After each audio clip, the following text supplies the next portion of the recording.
À Tikamek de la réserve Wemotaci, bien ce feu-là aurait à peine frôlé le village. Il n'y aurait pas eu de résidence de détruite, mais le cimetière qui se trouve un petit peu à l'écart du village, lui, aurait été complètement détruit par l'incendie. C'est des informations que nous avons pour l'instant. Pour vous donner une idée, je me trouve présentement en face de l'école secondaire Champagnat. Là-dessus, c'est ici que les évacués ont été accueillis tard hier soir. Alors, on en est à une première nuit, une courte nuit, si on peut dire ainsi. Merci bien, Guy. Et politique municipale, cette fois, M. Bouchard n'écarte pas une loi spéciale. Ben, c'est-à-dire qu'il ne l'écarte pas, mais il voudrait l'avoir le plus tard possible. Hein? Puis, comme on dit habituellement, une loi spéciale, c'est nécessaire, mais pas nécessairement une loi spéciale. Alors, c'est le message qu'a lancé hier le premier ministre Lucien Bouchard aux dirigeants municipaux qui sont venus le rencontrer à Québec. Alors, il y a un prix politique, rattaché à tout ça, si on impose des choses par une loi spéciale. M. Bouchard en est bien conscient. On en reparle tantôt. Parfait, Jacques. Il est midi, heure de France. La sentence est tombée sur Jacques Villeneuve? Jacques Villeneuve va mériter, c'est un grand mot, là. C'est un blâme. C'est un blâme, finalement, pour ses propos qu'il a tenus à l'endroit de la Fédération internationale automobile en ce qui a trait au nouveau règlement de 1998. Alors, il a comparu à Paris au cours des dernières heures, et puis la nouvelle vient de sortir à peine. Un blâme, donc, pour Jacques Villeneuve. Donc, inquiétez-vous pas, Jacques Villeneuve sera bel et bien là cette fin de semaine au Grand Prix du Canada. Les gens ont eu pour leur 5 piastres hier au stade? Oui,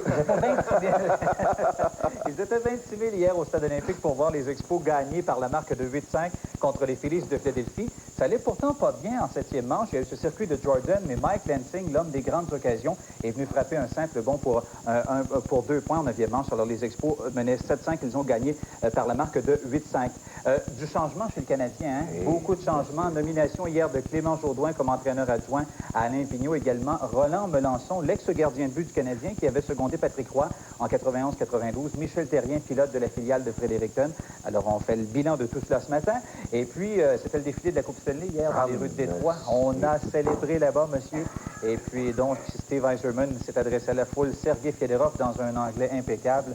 Bref, il va demander la citoyenneté américaine en plus. Ouais. Il a décidé ça. Là. Tout ça dans l'ordre, hein? Tout ça dans l'ordre. Pas d'arrestation, pas de grabugerie, que c'est beau. Bonjour, José. Bonjour, Guy. Je vous présente mes plus sincères excuses pour hier matin. J'ai vu arriver quelques nuages et déjà le doute s'est installé dans mon esprit. Je vous demande pardon. Il n'y a pas de problème, Guy. Merci beaucoup, madame. Donc, L'inflammabilité est très, très élevée partout. Donc, ça vaut pour tout le territoire québécois. Maintenant, la situation la plus inquiétante, comme vous l'avez dit, c'est en Haute-Mauricie, près de la réserve de Wemotaci. Alors, cette réserve est menacée par les flammes. Les gens ont été évacués vers Latuc. Et c'est là que se trouve ce matin Guy Brouillette. Alors, Guy, bonjour. Bonjour, Jacques. Est-ce qu'on peut dire que la situation, en ce qui concerne le feu de forêt là-bas, est-ce que c'est sous contrôle actuellement? On n'a pas eu d'informations encore là-dessus, Jacques, parce que, bon, les équipes de la SOPFEU et de la sécurité civile reprenaient le travail très tôt ce matin. Je ne sais pas s'ils ont pu décoller ici de l'aéroport de Latuc pour voir jusqu'où le feu a progressé. Ce que j'ai pu savoir, selon les informations très sommaires, c'est que le feu aurait frôlé le village de Wemotaci, mais il aurait quand même rasé le cimetière de la communauté qui est un petit peu en marge du village. Alors, c'est ce que j'ai pu savoir ce matin en ce qui concerne ça. Bon, la question qu'on se pose maintenant, est-ce qu'il reste encore du monde là-bas?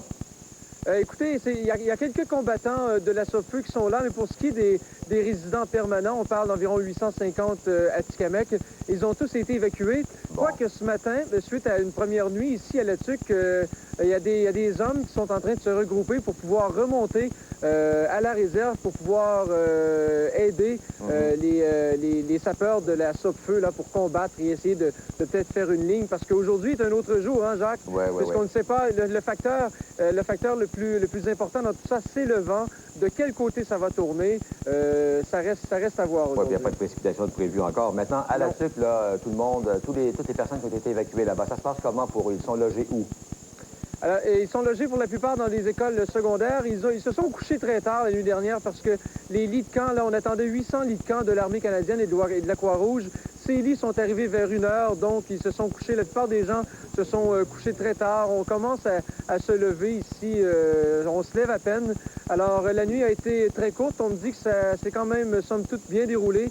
Les gens ont pu quand même un petit peu récupérer. Et ce matin, eh bien, on va voir à ce qu'ils soient nourris, ce qu'ils ne manquent de rien. Dans l'immédiat, pas question pour ces gens-là de retourner chez eux, là. Ah non, aucunement. Non, effectivement. Et les routes forestières concernant Wemotaci, soit la route 10 et la route 25, ont été bloquées. Les seuls passages qu'on va permettre, ce sera pour laisser passer les gens qui vont être assignés à aller combattre l'incendie. Merci, Guy. On se retrouve tantôt. OK, On va. Et les feux de forêt aussi touchent à peu près partout dans le nord du Canada. Ça vaut pour la Colombie-Britannique, l'Ontario, l'Alberta, la Saskatchewan. Alors, situation critique. On a besoin de précipitations là, et ça presse. Même chose en Abitibi?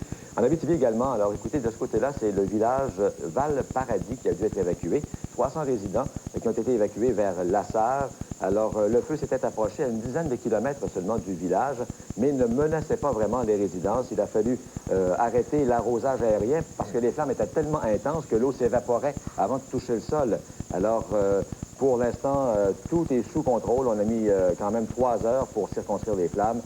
Tout est bien pour l'instant, mais on dit que si les flammes progressent, on a confiance que, vu que ce sont des conifères qui brûlent, quand on va approcher du village comme tel, la forêt là-bas, ce sont des feuillus à ce moment-là, et que ça va s'enflammer beaucoup moins rapidement. Ça risquerait à ce moment-là de ralentir l'incendie. Un incendie de broussailles dans la région de Trois-Rivières, est-ce que... Oui, bien écoutez, là, non, ça n'a rien à voir avec le feu de forêt comme tel, mais là, ce sont des broussailles, effectivement, qui ont été de la part des flammes. Rachel Gaulin, quand même, il a fallu évacuer un terrain de camping parce que c'était menaçant pour ces gens-là. Oui, c'est un feu qui a donné chaud aux combattants des incendies. Le feu s'est déclaré vers 13h30 hier après-midi près du camping La Rochelle, entre Laurent, Saint-Alexis et Sainte-Marguerite. C'est tout près de Trois-Rivières. C'est situé à Saint-Louis-de-France. Il y a des maisons, des roulottes, des campeurs là-bas. Il y a eu évacuation et à un moment, les bonbonnes de propane du camping ont été une importante source d'inquiétude. On a d'ailleurs commencé par évacuer les bonbonnes du site et le feu a finalement dévasté une surface de 2,3 km, mais aucune habitation n'a été touchée et le feu n'a été maîtrisé que vers 21h à l'arrivée des avions citernes parce que c'était assez important pour nécessiter l'intervention de 2 avions citernes. Et aujourd'hui, ce matin, les pompiers vont s'assurer que tout est encore très sécuritaire. Merci. Au revoir. Merci. En terminant sur cette loi spéciale qui plane toujours au-dessus des municipalités? Oui, les municipalités qui ont rencontré le premier ministre Lucien Bouchard hier, ils veulent avoir cette loi spéciale pour imposer une réduction de 6 de leur masse salariale pour récupérer la moitié, à tout le moins, des 500 millions de dollars de responsabilité que le gouvernement du Québec veut leur transférer. Alors, sauf que le premier ministre Bouchard, lui, voudrait bien éviter une telle mesure parce qu'il est bien conscient qu'il y a un prix politique à payer à tout ça. Alors, lorsqu'il a rencontré les dirigeants municipaux hier, il leur a demandé « Commencez par vous asseoir à la table de négociation ». Les municipalités ne doivent pas avoir peur de s'asseoir en face de leurs syndicats. Ils ont devant eux des syndicats responsables qui viennent de faire une opération similaire avec nous. Il est impensable pour nous, et on vous le répète, de discuter de conventions collectives une à une, les 750 qui sont présentement en force au Québec. Alors, M. Bouchard qui rencontre les dirigeants syndicaux aujourd'hui, les syndicats qui ne veulent absolument pas s'asseoir à la table de négociation avec les dirigeants municipaux. Alors, je ne sais pas s'il va pouvoir les persuader, mais en tout cas, il va tenter l'opération aujourd'hui. Au propre et au figuré, l'été 97 va être chaud. Oui, exactement. Exactement. Donc, rappelons que Guy Brouillette, notre camarade de chaîne Télé8 à Trois-Rivières, est sur place concernant ces incendies de forêt.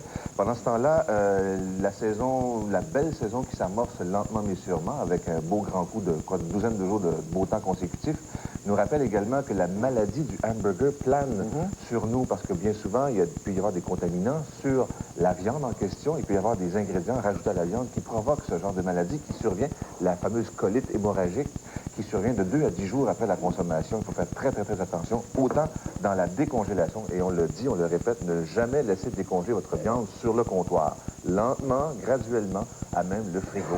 6h15, quand on regarde le ciel, encore une fois, c'est sûr qu'à l'heure du souper, on va utiliser le barbecue au Nouveau-José. Ah oui, en plein ça, du soleil pour aujourd'hui, même si ce matin, c'est un ciel quelque peu voilé, quelques nuages, mais ça s'embellira pour le restant de la journée. Donc, pour les régions de Montréal, l'Outaouais et les Laurentides, c'est du soleil aujourd'hui, de très chaudes températures atteignant un maximum de 32 degrés. Pour les régions plus au centre du Québec, c'est-à-dire pour Québec, l'Estrie, la Beauce et la Mauricie, c'est du soleil, quelques passages nuageux, donc des maximums entre 28 et 32 degrés pour aujourd'hui. Plus à l'est maintenant, au Saguenay-Lac-Saint-Jean, c'est ensoleillé avec quelques passages nuageux. Il y a beaucoup de fumée là-bas par endroits ce matin. Sur la Côte-Nord, c'est du soleil, des passages nuageux également. Là aussi, il y a beaucoup de fumée. La Basse-Côte-Nord, c'est le même scénario. C'est un ciel variable. À Blanc-Sablon, on prévoit 60 de probabilité d'averse. Et là aussi, il y a beaucoup de fumée. Pour la côte gaspésienne, c'est du soleil, quelques passages nuageux. Pour le Bas-Saint-Laurent, eh bien, c'est la même chose. Soleil, passages nuageux. Les îles de la Madeleine, c'est ensoleillé aujourd'hui avec un maximum de 14 degrés. Plus au nord et à l'ouest, maintenant, maintenant pour l'Abitibi-Témiscamingue. C'est ensoleillé avec quelques passages nuageux. On prévoit un ennuagement en fin d'après-midi, 40 de probabilité d'averse ou d'orage dans ce coin-là.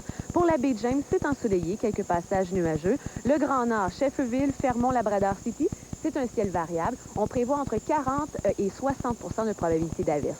À plus long terme maintenant. Pour demain, c'est les averses. Oui, on prévoit des averses. On prévoit un ciel variable également, donc 60 de probabilité d'averse. Pour jeudi, vendredi, samedi, maximum entre 23 et 27 degrés. Pour dimanche, eh bien, on prévoit un ciel variable. Pas vraiment de possibilité d'averse, mais un ciel variable avec des normales des températures dans les normales saisonnières de 21 degrés. Passez une très belle journée. Madame Sanson, lorsqu'on vous a accueilli lundi matin, on vous avait demandé des fins de semaine comme celles qu'on venait de passer. Commence mal. Oui, mais on ne sait jamais. Hein, c'est à plus long terme, donc ça peut peut-être changer. Ah, tiens, regarde une petite copie pour le lendemain. Merci, José. À plus tard. 6h17, voici une invention qui serait bien de mise dans certains secteurs du Québec.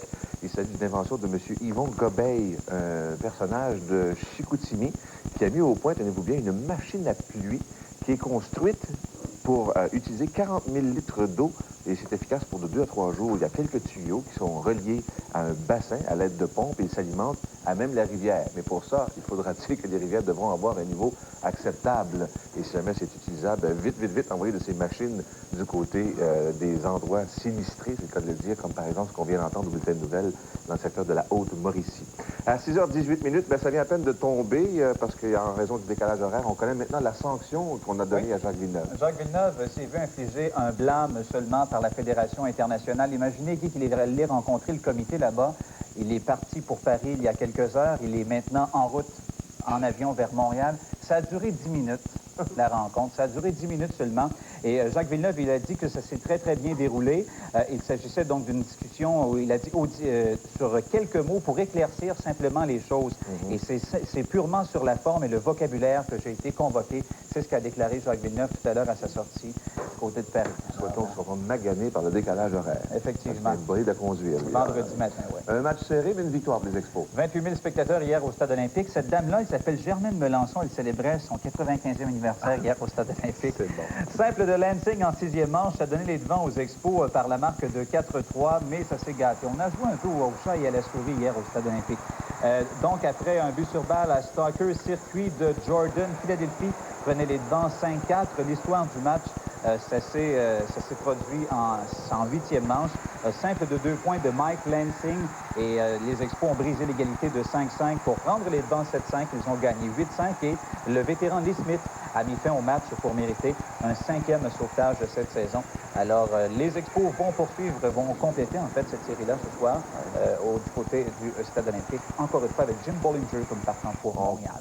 On connaît maintenant tout le nouvel état-major du Canadien. Oui, c'est complet. Alain Vigneault peut maintenant se concentrer sur le personnel hockey, les joueurs, c'est-à-dire. Alors, il a nommé hier Clément Jaudoin comme entraîneur adjoint, Roland Melançon comme entraîneur des gardiens de but. Plus tôt dans la journée, Régent Houle a avisé les médias que Michel Terrien sera l'entraîneur de la filiale de Fredericton dans la Ligue américaine. Bref, pour ce qui est de Clément Jaudoin, c'est un gars très articulé, beaucoup d'expérience. Il a entre autres été au hockey junior, au hockey universitaire, avec les Nordiques et les Penguins de Pittsburgh dans la Ligue nationale de hockey.